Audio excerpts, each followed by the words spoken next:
সাকিবের সঙ্গে বীরকে নিয়ে ঘুরতে যাব কোথায় তা জানালেন বুবলি। হ্যালো ভিউয়ার্স, বিস্তারিত জানতে চ্যানেলটি সাবস্ক্রাইব করে সম্পূর্ণ ভিডিওটি দেখতে থাকুন। সুপ্রিয় দর্শক, বেশ কিছুদিন ধরে সুপারস্টার সাকিব খানের সঙ্গে শবনম ইয়াসিন বুবলির ব্যক্তিগত দ্বন্দ্ব, এই কথাটি সকলেরই জানা। কিন্তু মাঝে মধ্যে শবনম ইয়াসিন বুবলি বিভিন্ন সাক্ষাৎকারে জানিয়েছিলেন সাকিব খানের সঙ্গে তার ব্যক্তিগত মনোমালিন্য চলছে। সময় হলে সেই মনোমালিন্য ভেঙে গিয়ে আমরা কিন্তু আবারও এক হয়ে যাব ছেলে বীরকে। কিন্তু অবশেষে সেটা আসল সত্যতা প্রমাণই পেল। সাম্প্রতিক সোশ্যাল মিডিয়ায় শবনম ইয়াসিন বুবলি ও সুপারস্টার সাকিব খানের একটি ফটো ঘুরপাক খাচ্ছে। যে ফটোতে দেখা যাচ্ছে সাকিব বুবলির হাতে হচ্ছে পাসপোর্টের বই, অন্যদিকে শাহজাদ খান বীরও রয়েছে কোলে।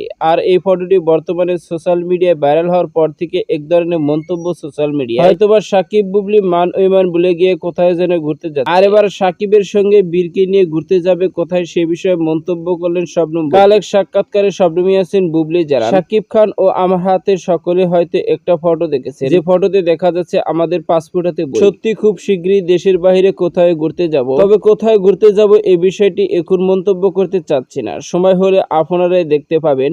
তবে সাকিবের সঙ্গে আমার এখন আর মনোমালিন্য নেই, আমাদের দুজনের মধ্যে এখন ভালো আন্ডারস্ট্যান্ডিং তৈরি হয়েছে, সময় হলে আপনাদের সবকিছু জানতে পারবেন, এমনই মন্তব্য শবনম। তো সুপ্রিয় দর্শক, ভিডিওটি আপনার কাছে ভালো লাগলে একটা লাইক দিন। নিত্য নতুন ভিডিও আপডেট পেতে চ্যানেলটি সাবস্ক্রাইব করুন। অসংখ্য ধন্যবাদ পুরো ভিডিও উপভোগ করার জন্য।